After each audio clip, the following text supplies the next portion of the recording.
If you want to create an account on eToro, you can simply go down to the video description, click on the link. You will get to exactly this page right here. You can start right away. You just have to click right here on join eToro. And then all you have to do is just enter a username, email, or just use Facebook or Google sign up. And then you will already have an account. You will go through the easy, quickly process of verifying your account, and then you're ready to go. The link right to this sign up page right here is down in the description. One specifically if you are from the United States and one if you are from any other country. Once you have created an account and you log in for the first time, the page will look like this, and we can now immediately start to test the platform with the demo trading without having to deposit anything up front or something. You simply have to go down here and click on switch to virtual, continue.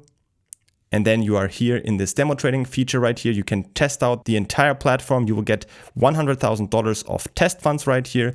And you can now start buying and trading on here with this test money right here. And that's already it. Don't forget to create an account on eToro by using the link down from the video description to instantly get to the right sign up page. You can enter your details and you're ready to go directly. As always, if you have any other questions, always feel free to ask them in the comments.